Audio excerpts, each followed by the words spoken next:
Ladies and gentlemen, there are few forces in life that touch every soul regardless of age, status, or background. One of these forces is anxiety. It creeps in like a whisper and sometimes roars like a storm. But I am here to tell you that anxiety, when understood, is not your enemy. It is your teacher. Anxiety is a signal, not a sentence. This truth, when fully understood, has the power to transform how we interpret and respond to emotional turmoil. Too often, we treat anxiety as a final verdict on who we are, an unchangeable reality that must be endured. But that is a dangerous misinterpretation. Anxiety is not here to condemn you. It is here to communicate with you. It is not declaring that you are broken or incapable. It is indicating that something important is happening within or around you. Think of anxiety like the warning light on the dashboard of your car.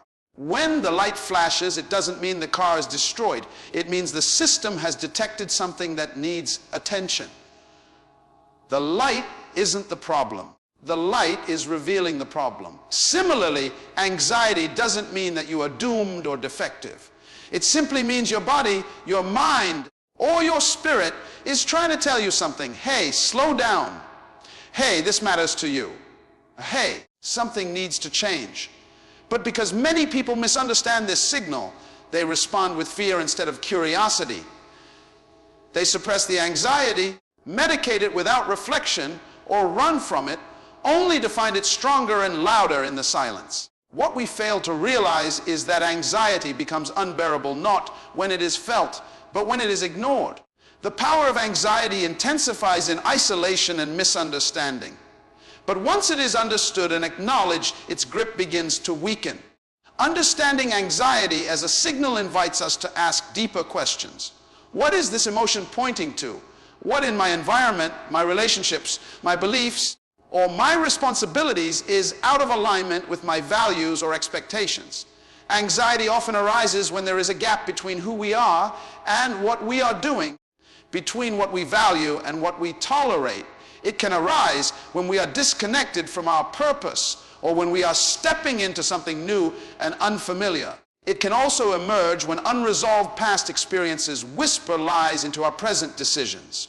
Rather than treating anxiety as a destination, treat it as an invitation to reflect, realign, and grow.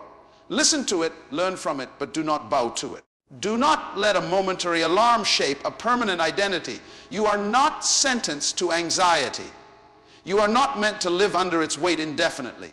You are being asked to pay attention, to take ownership, and to make wise choices that support your emotional and spiritual well-being. When you change your relationship with anxiety, you change your experience of life. You begin to see challenges not as threats, but as opportunities for deeper understanding and growth. The moment you realize that anxiety is a signal, not a sentence, you begin to regain your power.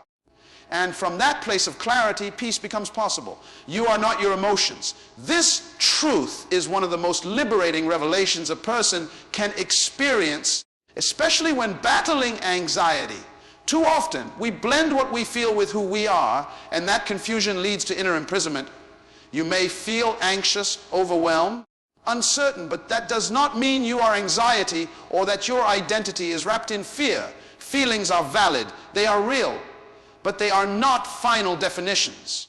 They are experiences, not identities. Think of emotions like weather patterns. They come and go. Some days are sunny and bright, others are dark and stormy. But no one says the weather is permanent. We prepare for it, we endure it, and we wait for it to change. Emotions operate in a similar way. They pass through us, they inform us, but they are not meant to define us. The problem arises when we internalize a temporary emotional experience as a fixed label. I am anxious becomes a self-declaration, a subconscious belief. But the truth is, I am feeling anxious is far more accurate and much more empowering. That small shift in language reinforces that this emotion is something I have, not something I am. Emotions are messengers. They alert us to inner realities that need our attention. But just like any messenger, they can sometimes carry distorted information. Anxiety, for example, often presents itself with an exaggerated sense of threat or urgency. It tells you something bad will happen even when no evidence supports it. If you mistake this emotional alarm for truth, you may act on fear instead of wisdom. But when you learn to observe emotions without becoming them, you gain the power to respond intentionally rather than react impulsively. One of the most important disciplines in life is emotional self-awareness. When you learn to say, I notice I am feeling afraid, rather than, I am afraid, you are distancing your core identity from a fleeting sensation. This gives you space to ask, why am I feeling this? What triggered it? Is this feeling rooted in truth or assumption? Emotional mastery begins not with suppression, but with separation. Separate who you are from what you feel. This is not denial, it is discernment. We are not commanded by our emotions, we are called to manage them. Management starts with recognizing that emotions do not always reflect reality. You can feel abandoned and still be deeply loved. You can feel like a failure and still be full of potential. You can feel anxious and still be completely safe. When you remember that your identity is not at the mercy of your mood, you begin to reclaim your inner authority. Understanding this allows you to live with emotional wisdom, not emotional bondage. The emotion may come, but it doesn't get to take the driver's seat. You can acknowledge it, learn from it, and still choose peace, still choose faith, still choose clarity. You are not your anxiety. You are the one who can observe it, address it, and rise above it. Anxiety thrives in the unknown. Uncertainty is the breeding ground where fear multiplies, where questions without answers give birth to worry, and where the absence of clarity opens the door for panic. When you do not know what's coming, when the future is a blur and your path is foggy, your mind begins to imagine every possible worst-case scenario. That is the nature of anxiety. It uses your imagination against you, projecting fear into spaces that have not even materialized. This is why clarity is not just helpful, it is powerful. Clarity does not mean you have every detail figured out. It means you have a direction, a vision, a sense of purpose that anchors you when life is uncertain. It's not the unknown itself that causes anxiety. It's the lack of meaning in the unknown. When you know why you're walking through the valley, it changes how you walk through it. Without vision, every shadow looks like a threat. But with purpose, even the shadow becomes part of the process. Imagine walking through a dark room with no knowledge of what's inside. Every sound, every step brings fear. But if you know what the room is, why you're in it, and where you're heading, the fear subsides. Not because the darkness is gone, but because your understanding is stronger than your uncertainty. Anxiety fades in the light of clarity. The more you understand your purpose, the less room anxiety has to manipulate you. Purpose brings stability in seasons of unpredictability. It does not eliminate challenge, but it gives you a context to interpret the challenge. When you know you are here for a reason, your mind is less likely to spiral when circumstances don't make sense. Purpose doesn't prevent storms, but it gives you an anchor within them. You stop asking, what if everything goes wrong? And begin to ask, what is this trying to teach me? That is the shift that breaks anxiety's grip. Uncertainty in itself is not the problem. Lack of preparation for it is. We must train our minds not just to respond to what is known, but to remain anchored when nothing is clear. This is where inner vision becomes critical. Vision is the internal picture of a future that guides your decisions in the present. When that picture is strong, even when external circumstances are shaky, your peace can remain unshaken. Anxiety loses its power when your mind is no longer ruled by guesswork and worst-case narratives. Instead of allowing fear to fill in the blanks, fill them with faith, with strategy, with wisdom. Understand that the unknown is not always a threat. It is often the space where growth happens, where transformation begins, where purpose is clarified. So let the unknown be a place of discovery, not despair. Don't let anxiety control the narrative just because you don't have all the answers. You may not know everything about tomorrow, but you can stand in strength today when your purpose is clear. Your mind is a garden. Guard the gate. Every day, countless thoughts enter your mind, some invited, others uninvited. Like seeds, each thought has the potential to take root, grow, and shape your emotions, decisions, and destiny. Anxiety often begins not as a dramatic storm, but as a quiet seed, a worry, a fear, a memory, planted and left unchecked. If your mind is fertile ground, whatever is planted and nurtured will eventually bear fruit. The fruit may be peace or panic, confidence or confusion, depending on what seeds you allow to stay. Most people do not realize the power they hold over their mental environment.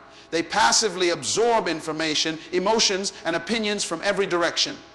News, conversations, social media, past traumas, and wonder why their minds feel cluttered, tense, or anxious. But the truth is, what enters your mind consistently will shape your life. You cannot plant negativity and reap peace. You cannot entertain fear-filled thoughts and expect to walk in faith. The mind must be guarded like a sacred garden, because what grows there determines the kind of life you lead. Guarding your mind does not mean rejecting every difficult thought. It means becoming discerning, recognizing which thoughts are helpful, which are harmful, and which are lies dressed as truth. Anxiety often flourishes when we accept every thought as valid and accurate.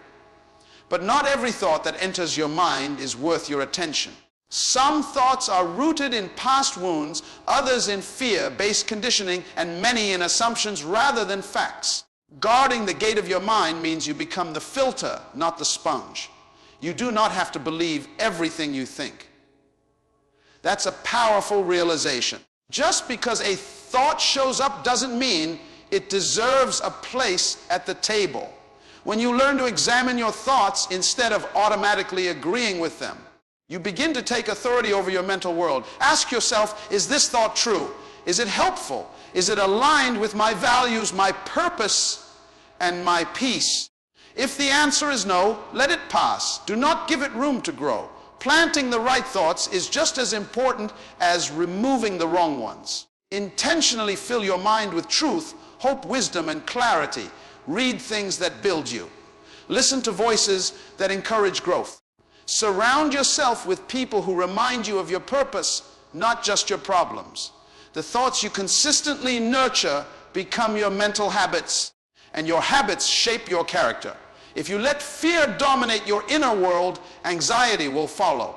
But if you learn to plant and water thoughts of courage, peace, and direction, your mind becomes a place of refuge, not torment, like a gardener who prunes with care and plants with purpose.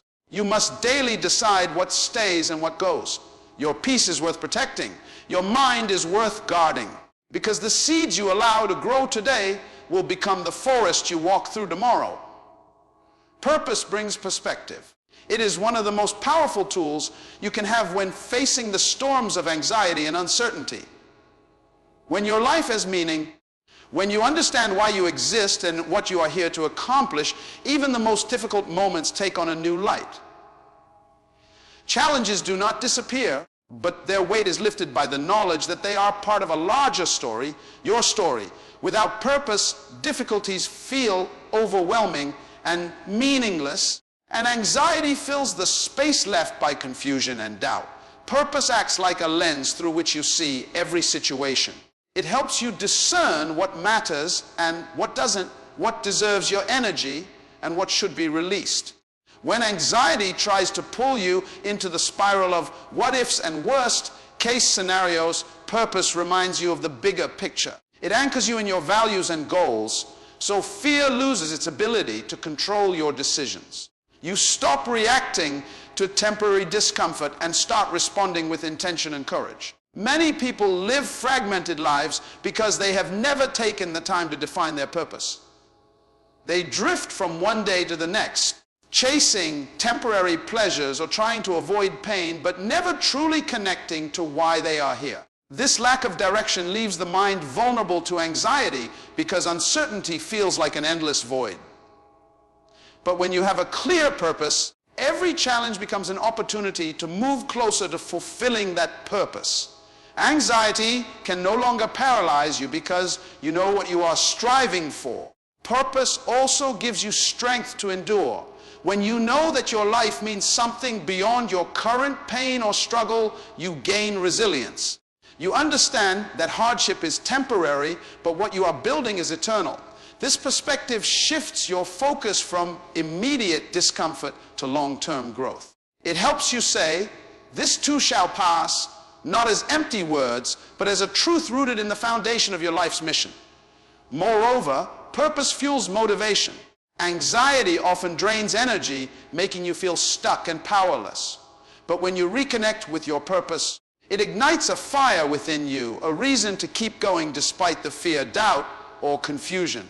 That fire is what pushes you forward when the road gets tough, reminding you that you are not aimless but intentional, not weak but capable. When you live with purpose, you also gain clarity about your boundaries and priorities.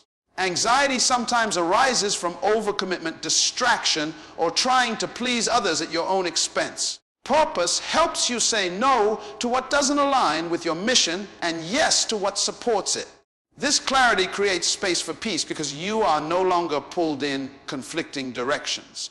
In essence, purpose is the antidote to anxiety's distortion of reality. It restores balance by placing your struggles within a meaningful context. It changes how you interpret difficulties, how you respond to fear, and how you envision your future. When purpose guides your life, anxiety loses its power to confuse and control you. Instead, you walk with confidence, knowing that no matter what happens, you are moving towards something greater than temporary fear.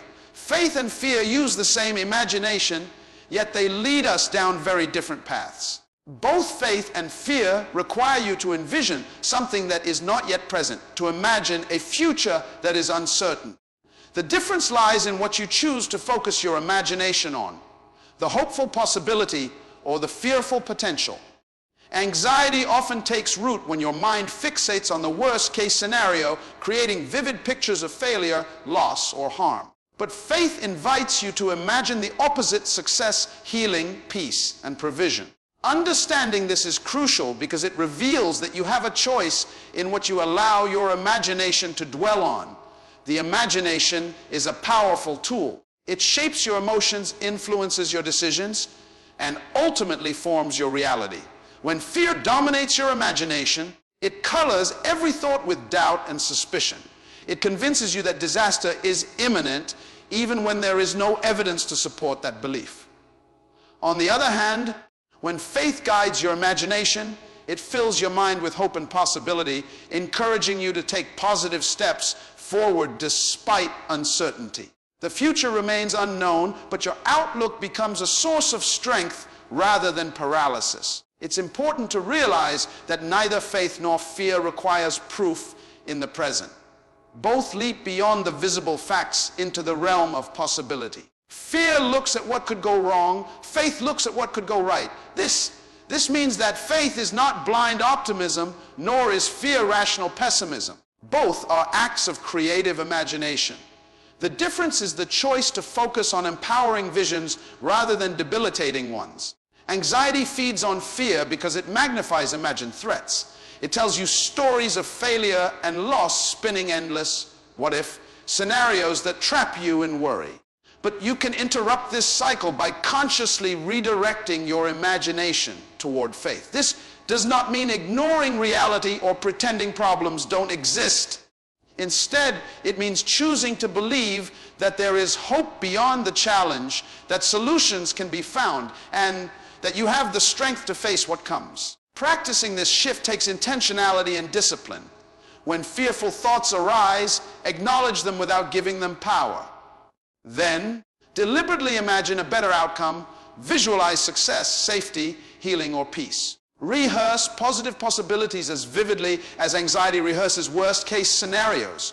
Over time, this practice rewires your mind to focus more on faith than fear, diminishing anxiety's control. Faith and fear are like two gardeners planting seeds in your mental soil. Which seeds will grow depends on where you focus your energy and attention. You have the power to choose what you nurture in your mind.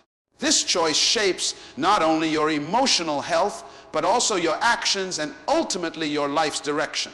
Recognizing that faith and fear share the same imaginative power empowers you to reclaim control over your mind. It reminds you that anxiety does not have to dominate your future because you can choose to imagine and believe in a better one. When you do, you step into peace, courage, and purpose, transforming your anxiety into a catalyst for growth rather than a chain that binds you. Anxiety is not something to be suppressed or buried deep within. Rather, it is something to be managed with wisdom and intentionality.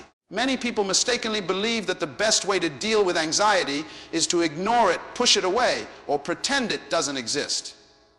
However, suppression often only drives anxiety underground, where it grows unchecked, becoming a silent force and influences thoughts and behaviors without conscious awareness.